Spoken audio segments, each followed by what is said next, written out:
여러분? 뭔가 간만인 것 같죠? 네, 간만인데 이번 영상도 약간 내 연애썰이라기보다는 내가 그 모바일 방송을 하다가 진짜 너무 재밌는 거를 발견을 해가지고 이거를 같이 함께 알아볼까? 해가지고 가지고 오게 되었어요.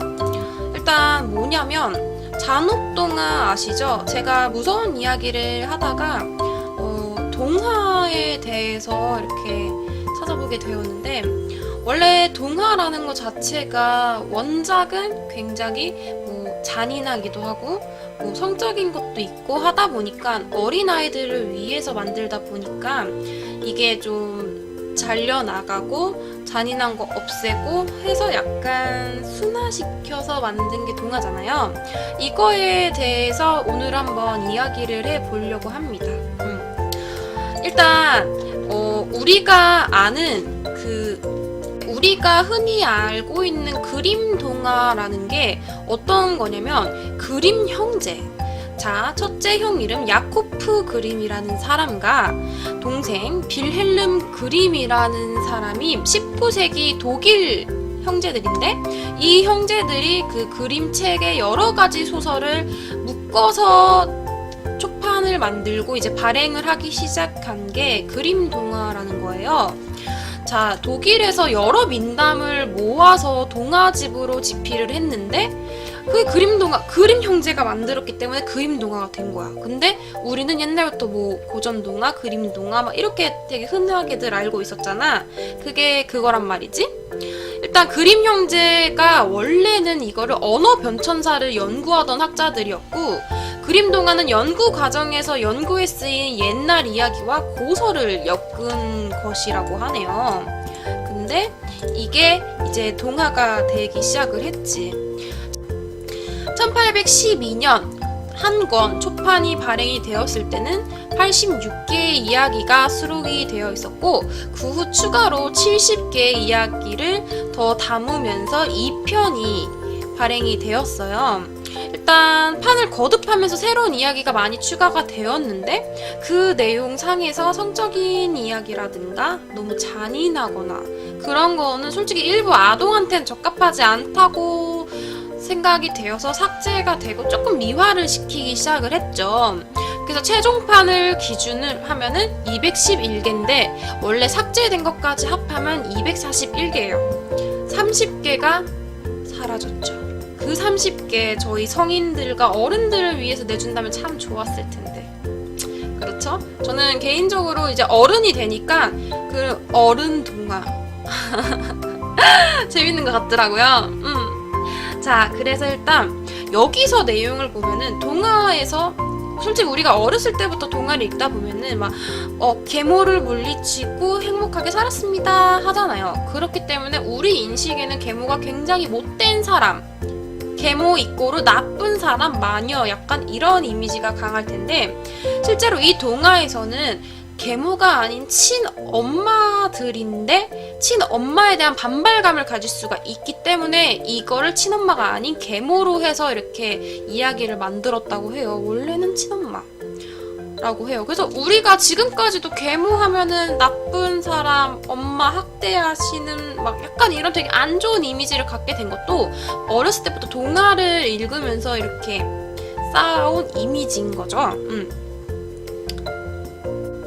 자, 그래서 첫 번째 이야기. 자, 콩쥐팥쥐. 우리나라에서도 콩쥐팥쥐 내용이 있잖아요. 일단 그림 동화와는 상관이 없죠. 그림 동화는 독일에서 이렇게 묶어낸 이야기인데, 콩쥐팥쥐는 우리나라 이야기인데, 이걸 왜 말을 하냐면 우리나라에서도 역시나 원래 원작은 굉장히 잔인하고 성적인 것도 있는데 어린 아이들을 위해 그 부분을 삭제를 하고 나서 이렇게 들려주고 전해져 내려온 이야기가 우리나라의 고전 동화, 약간 이런 거잖아요.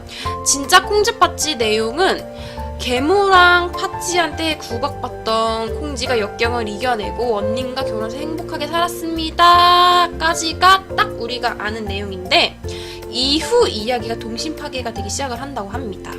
자, 어느 날 팥쥐가 솔직히 배가 아프잖아요. 그렇기 때문에 콩쥐한테 놀러 갔죠. 놀러 가서 야, 연못 가서 놀자. 꼬드겨서 연못에서 빠뜨려서 죽여버립니다. 익사를 시켜요, 콩쥐를. 그리고 나서 팥쥐가 부인 행세를 하죠. 일단 남편이 왔을 때 남편한테 내가 어떻게 하다 얼굴이 이렇게 됐다 라고 했는데 또 남편은 그걸 믿습니다.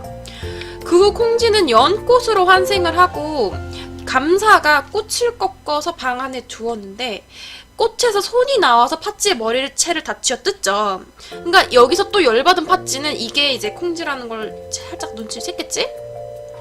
열받아가지고 이거 꽃을 태워버리는데 오색 구슬로 변해버립니다. 이 꽃이. 그래서 한 노파가 구슬을 몰래 갖고 가다가 구슬이 자신이 원래는 콩쥐고 남편을 초대한 다음 젓가락을 짝짝이를 해서 놔달라고 부탁을 합니다.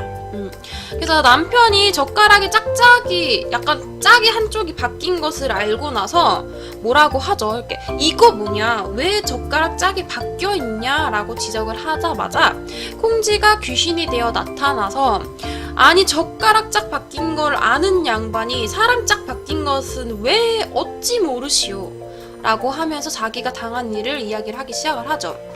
이에 원님, 남편이 팥쥐를 문초를 해서 콩쥐의 시신을 찾고 염을 하려고 할 때 콩쥐가 되살아나요. 진짜 말도 안 되지만 죽었던 콩쥐가 되살아납니다.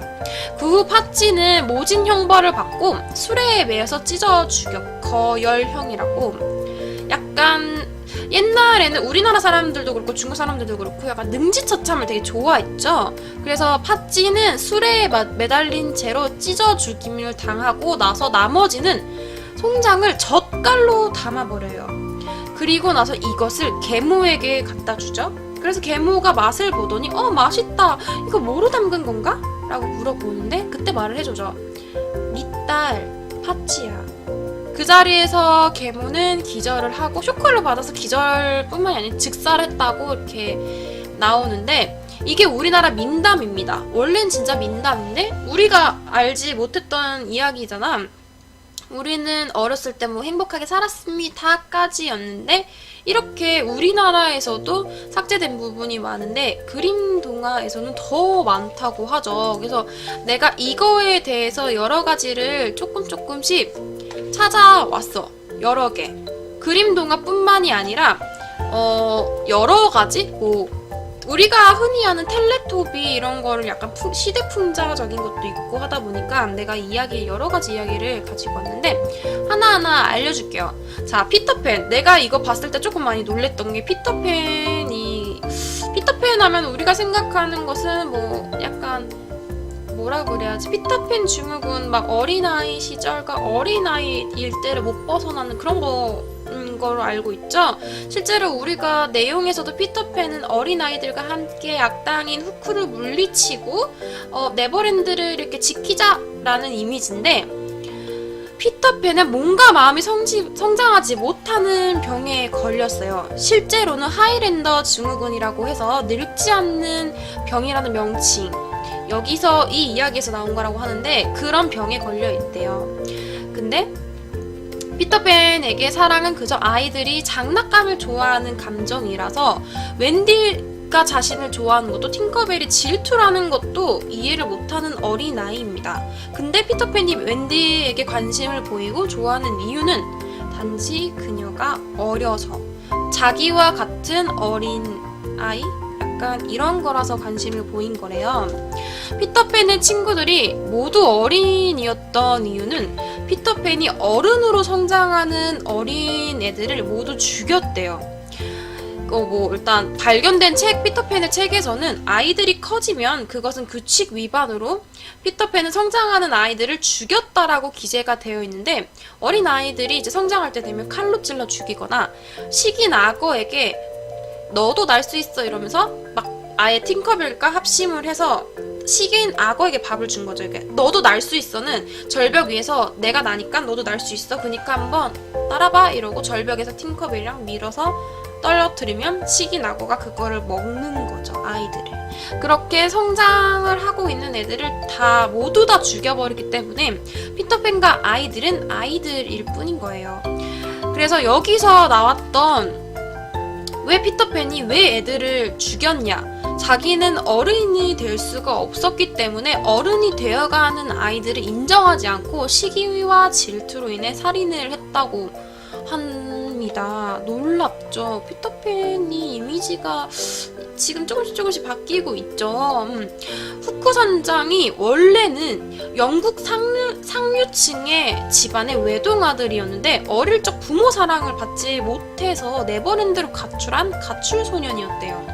후크 선장도 원래는 처음에 피터팬이랑 같이 함께 다니던 어린아이였는데 피터팬이 후크가 자라기 시작을 하니까 악어에게 버려버린 거죠. 근데 왼쪽 팔을 내어주고 악어한테서 살아남았잖아요.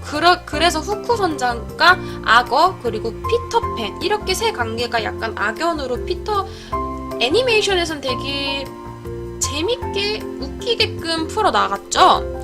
근데 실제로는 후크를 죽이려고 했던 건 피터팬이었죠. 피터팬 때문에 팔을 잃었다라는 말이 이게 진짜 그건 건가 봐요. 근데 이때 후크는 피터팬에게 도망친 아이들이나 부모에게 버림받은 애들을 모아서 피터팬을 증오하는 해적단을 만들게 되죠. 후크 선장이 어렸을 때 그 부모님 사랑을 못 받았잖아요. 그렇기 때문에 엄마의 자장가를 한번 듣지를 못했대요. 그래서 불면증이 생긴 거야. 근데 불면증을 생겨본 사람은 다 알 거다? 왜냐면 잠을 못 자다 보니까 신경이 예민해지고 귀가 곤두서고 하다 보니까 시계 소리가 굉장히 잘 들려요. 틱툭 틱툭 틱툭 이런 소리를. 시계 소리를 잘 듣는데 이 만화 속에서도 악어 뱃속에 시계를 삼켰잖아요. 그래서 악어가 다가올 때 나는 시계 틱툭 소리를 잘 듣는 이유가 이런 어렸을 때의 트라우마. 부모님이 그 사랑을 해주고 자장가를 불러주지 않아서 불면증에 시달리는 것 때문에 시계 소리를 더 잘 듣게 된 거. 그게 이유라고 합니다. 아무튼 그 후에도 피터팬은 계속 아이들을 납치를 하고 본인이 원하는 이상적인 네버랜드를 구축을 하는데 우리가 알고 있었던 내용과 조금은 다르죠. 어렸을 때 봤을 때랑 성인이 돼서 읽었던 피터팬의 내용은 조금 다르고 내가 지금 찾아봐서 알게 된 이 사실에 대한 내용을 기반으로 이렇게 다시 보게 되면 피터팬은 과연 좋은 어린아이? 어른이 되지 못하는 어린 아이였을까요? 좋은 사람은 아닌 것 같아. 이게 속설일 수도 있는데 내가 찾아보니까 이게 잔혹한 동화의 사실이라고 이렇게 좀 삭제되어 있던 거라고 나와 있었거든요. 나는 이걸 보면서 너무 신기해가지고 보여주려고 했었지. 그리고 뭐 신데렐라나 빨강망토 같은 거는 다들 아시죠? 뭐 신데렐라도 그렇고. 근데 신데렐라에서 가장 딱 하나 알려줄게. 진짜 이거는 여러분들도 몰랐을 거야. 나도 처음 알았는데 뭐냐면 신데렐라가 처음에 그 엄마가 병으로 돌아가셨다고 했잖아요. 친엄마가. 근데 그게 아니고 신데렐라한테는 가정교사가 있었는데 그 가정교사랑 사이가 너무너무 좋았대. 사이가 굉장히 좋고 잘 따랐는데 그 가정교사가 친엄마를 죽게끔 꼬들겨서 죽음으로 내몰았습니다. 근데 그 가정교사가 계모입니다. 라는 사실이 있더라고요. 계모가 그 자리를 꿰차기 위해서 가정교사로서 신데렐라한테 굉장히 잘해주고 친엄마를 죽음으로 몰아세운 거죠. 나중에 그 사실을 알고 신데렐라가 엄마의 무덤 앞에 가가지고 사죄하고 죄송하다 하고 그 옆에 나무를 심죠. 나무를 심는데 거기서부터 이렇게 뭐 새들이 날아와서 도와주고 비비디바비디 부가 거기서 이렇게 만들어진 거라고 하네요. 나머지는 다 아는 거라서 별로 알려줄 필요는 없는 것 같고, 그리고 빨간 망토 소녀도 뭐 흔하게들 다 알고 있는데 딱 하나, 그 미리 와서 늑대가 할머니를 잡아먹고 할머니인 척하고 기다리고 있잖아요. 그때 할머니의 살을 발라서 접시 위에 올려놓고 피를 받아서 포도주인 척 그 병에 담아둡니다. 그래서 아기가 왔을 때 배고프지 그거 먹어 하는데 빨간 망토는 그걸 다 먹는데요. 할머니 살과 피를. 징그러워. 뭐 아무튼 이게 조금 신기했었던 거였고, 그 다음 헨젤과 그레텔, 이거는 솔직히 내가 굉장히 놀랬던 게 뭐냐면, 우리가 알고 있는 헨젤과 그레텔은 아이들 뭐 계모가 버리기 위해서 뭐 산에 갖다 버리, 약간 이런 내용이었잖아요. 근데 전혀 다른 내용을 알게 되었는데, 자 일단 헨젤과 그레텔은 어린 아이들이 아니고 제과점을 운영하던 궁에서도 자주 찾는 유명 제과사 남매였다고 합니다. 마녀는 실제로의 마녀가 아니었고 갑자기 나타나서 제과점을 차렸고 헨젤과 그레텔을 능가하는 맛있는 빵과 쿠키를 만드는 제과사였다고 해요. 이 여기서 과자집 이야기가, 그 마녀의 과자집은 이 이야기에서 모티브가 되었다고 하더라고요. 일단 궁정 제빵사였던 헨젤과 그레텔 남매는 그 제과사의 비법을 알아내서 더 큰 제과점을 만들고 싶어 했죠. 아주 욕망의 덩어리였죠. 근데 헨젤과 그레텔은 여자에게 의도적으로 접근을 해서 비법을 알아내려고 했는데 항상 실패를 한 거야. 안 알려주지. 당연히 너라도 알려주겠어? 난 안 알려줘. 비법을 알아채지 못한 남매가 화가 나서 이 여자 제빵사가 마녀다 라고 해가지고 신고를 해서 마녀 사냥을 하죠. 옛날 그쯤에는 마녀 사냥을 좀 많이 했잖아요. 우리가 알다시피 마녀 사냥을 하는데, 사람들이 이 여자의 빵을 계속 중독처럼 찾는 이유가 맛있어서가 아니고 악마의 향료를 넣었다. 그래서 이 여자는 마녀다라고 하면서 계속 몰아갑니다. 여자가 마녀로 몰려서 화양을 당하면 그 비법을 손에 넣어야지 라고 생각을 했는데 마녀 재판에서 무죄로 판명이 되죠. 여자 제과사는 정신적인 충격을 안고선 헨젤과 그레텔에게 벗어나서 깊은 숲속으로 도망을 갑니다. 하지만 남매가 그 여자 제과사의 그 비법을 알아내기 위해서 고문을 해서 비법을 일단 손에 넣어요. 그리고 나서 이 여자 제과사를 살해한 후에 화덕에 넣어버리죠. 우리가 알고 있는 헨젤과 그레텔에서 마녀를 화덕에 넣고 문을 닫잖아요. 근데 이거는 모티브가 된 거지. 실제는 그들이 비법을 알아내고 죽인 거지. 일단 헨젤과 그레텔이 이제 죄를 의심을 받았어. 근데 왕과 친하다는 친분의 권력을 이용해서 무죄를 풀려난다는 이야기인데, 이 이야기가 너무 다른 이야기가 돼버렸는걸? 나는 이 사실을 알았을 때 놀랬어. 내가 알고 있는 헨젤과 그레텔이 이거에서 나온 거라고? 이러면서 이게 맞다고? 이러면서 이게 사실이라고 하더라고요. 저가 찾아봤는데 나는 글이 그러니까 그렇다 한다. 뭐 여튼간에 그리고 마지막으로, 이거는 만화는 아닌데 조금 놀라운 건, 동화는 아닌데 일단 만화죠. 텔레토비. 텔레토비 이거는 조금 보고서, 그러니까 말이 많았잖아요. 텔레토비에 대한 그런 건 진짜 말이 많았어. 그렇기 때문에 이거는 마지막으로 한번 짚고 넘어가겠어요. 일단 텔레토비 자체에서는 이 캐릭터가 사회적 약자나 소외당하는 사람들의 상징이라고 합니다. 보라돌이는 동성애를 뜻하는데 외국에서 남자는 파랑, 여자는 빨강을 나타내는데 이 둘의 색깔이 결합이 된 게 보라색이에요. 그래서 동성애를 뜻한다고 해요. 이게 사실일까?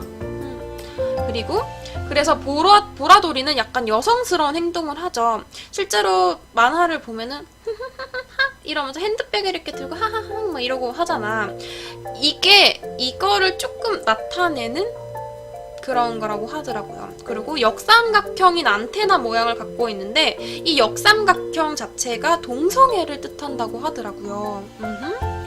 텔레토비 중에서 가장 검은 피부를 가진 뚜비는 흑인을 뜻하는데, 항상 흥이 넘치잖아. 뚜비 맨날 이렇게 춤추잖아. 궁뎅이로 이렇게. 이거 자체가 흑인 광대를 나타낸다고 합니다. 너무해. 너무해. 그리고 여성스러운 나나는 황인족이며 안짱다리를 걷는 것이 이것을 뜻한다고 하네요. 너무해. 그리고 여자아이로 보이는 뽀는 사실은 백인 남자이며 간혹 평소랑 다르게 독특한 행동을 하는 자폐아를 뜻한다고 합니다. 실제로 뽀가 혼자 다른 데서 자꾸 막 손 빨고 있고 하는 행동을 많이 하잖아요. 좀 독특한 행동을 하는데 이게 자폐아를 뜻한다고 해요. 꼬꼬마 동상에서는 스피커가 나와서 텔레토비를 깨우고 소통하는 것처럼 나오잖아요. 꼬꼬마 친구들 일어날 시간이에요. 밥 먹을 시간이에요. 이제는 자야 할 시간이에요. 하는데 이게 사실은 사회에서 소외당한 사람들을 통제하는 일종의 장치라고 하네요. 그리고 텔레토비들이 계속 뽑아먹던 스마일 쿠키 있죠. 밥. 그거는 기분을 좋게 해주는 마약이 들어간 쿠키, 약이 들어간 쿠키라고 해요. 꼬꼬마 동산에는 항상 아이 얼굴을 한 해가 뜨잖아요. 깨깨 하면서 그 태양이 아이 얼굴로 바꿔서 신을 조롱한다는? 태양은 신, 약간 그런 느낌 있잖아요. 그거 신을 조롱한다는 것을 뜻하고 꼬꼬마 동산의 대지는 언덕인 것처럼 보이지만 사실 갈 곳 없는 사회적 약자들의 무덤까지 밀려난 것을 뜻한다고 말을 해요. 라고 했는데 내가 솔직히 이렇게 많은 걸 들었다 보니까 너무 놀랬거든요. 솔직히 텔레토비는 이렇게 정말 모든 이야기에는 끼워 맞추려고 하면은 모든 게 끼워 맞춰지는 것 같아요. 근데 이게 만약 사실이어도 너무 소름 돋고 놀라운 이야기고 이게 사실이 아니어도 이렇게 생각을 해내서 글을 쓰신 분들도 정말 놀라운 거지. 일단 나는 내가 찾았을 때 나온 건데 뭐 사실입니다. 뭐 이게 그렇대요 라고 하면서 글을 올려두신 거를 인터넷 여기저기에서 이렇게 보고서 한 곳에 모아서 내가 이렇게 여러분들한테 너무 놀랐기 때문에 모바일 방송을 하다가 그냥 우연찮게 오늘 무서운 이야기 하면서 방송을 하는데 이런 게 나오는 거야. 너무 무서운 거야. 소름 돋고. 그래서 이야기를 알려주려고 가지고 왔습니다. 일단 나는 굉장히 처음에 봤을 때 진짜 놀랐는데 당연히 여러분들 놀랐을 거예요. 그렇기 때문에 신기하기도 하고 놀랍기도 한데 이게 사람들이 사실이에요 하는데 사실이 아닐 수도 있으니까 약간 재미로 보는 걸로 생각을 하기로 합시다. 이게 100% 사실이라고는 내가 확신 못하겠어. 확답을 못 주겠어. 왜냐면 나도 인터넷에서 여기저기서 보고 놀래서 알려주고 싶어서 공유하고 싶어서 가지고 온 거기 때문에 난 좀 많이 놀랬다. 그래서 내가 이번에는 책을 하나 빌려보려고 그 제목이 뭐냐면 찾아왔어. 알고 보면 무시무시한 그림 동화라는 책이 있대. 이게 그림 동화 근데 이거는 일본 작가가 이거를 재해석을 한 거지 레알 팩트는 아닌 거야. 근데 재해석을 한 그런 동화에 대한 재해석을 한 책이 있대. 그래서 뭐 1, 2, 3편인가 4편까지 있대. 그거를 일단 읽어보고 재해석한 거니까 살짝 재미로 보는 걸로 하고 내가 책을 다 읽고 나중에 알려드리도록 할게요. 일단 나는 굉장히 신기해서 가지고 왔는데 뭐 안 신기할 수도 있고 여러분들 입장에서는 그게 뭐야 거짓말 아니야 할 수도 있는데 사실은 나도 몰라. 나는 신기해서 너무 신기해가지고 일단 신기해서 갖고 왔는데 여러분들도 듣고선 신기하다 라고 하고 일단 넘기기로 합시다. 텔레토비는 너무 실제면 너무 가슴이 아프지 않을까? 너무 해. 저런 거를 우리가 보고 자랐으면 우리 애들이 볼 것이면 너무해. 여튼 좀 놀라운 이야기들이 많았죠. 그러니까 여러 개가 있었는데 그 중에서도 좀 많이 놀라운 것만 내가 추렸어. 전혀 말도 안 되는 헨젤과 그레텔이라든지 막 무슨 포도주라고 하면서 할머니 피를 먹는데 어떻게 그게 포도주라고 느낄 수가 있어. 할머니 살을 먹는데 이게 어떻게 고기 음식이라고 생각을 할 수가 있어. 말도 안 되는 이야기들이 있지만 그냥 재미로 않고 넘기기로 합시다. 네, 일단 이번 편에서도 좀 신기해서 신기한 썰? 신기함? 이런 거를 풀어보았는데 여러분들도 이런 거에 대해서 관심이 많이 생겼으면 좋겠어요. 저는 읽어보다 보니까 관심이 생겨서 책을 꼭 빌려서 보려고 하고 있거든? 신기하지 않나? 나는 이런 거 보면 너무 신기한데. 읽어보고서 다음에는 내가 직접 이야기를 해주도록 할게요. 근데 그거는 그 일본 작가의 진짜 지극히 개인적인 입장에서 재해석을 한 그 동화이기 때문에 그냥 재미로 나중에 이야기를 해주는 거니까 이번 편도 그렇고 다음에 내가 이야기 해줄 것도 그냥 재미로 보는 걸로 합시다. 그러면 이번 편은 조금 길었죠? 길이가 항상 누군가들이 나한테 그러더라고. 언니 영상 좀 길게 만들어주세요. 길었다! 이번에 진짜 길었다! 네, 그러면 우리 다음 편에서도 재밌는 이야기로 만나요. 재밌는 이야기는 꽁꽁 숨겨뒀다가 천천히 풀어야지. 그러면 우리 다음 편에서 만나기로 해요.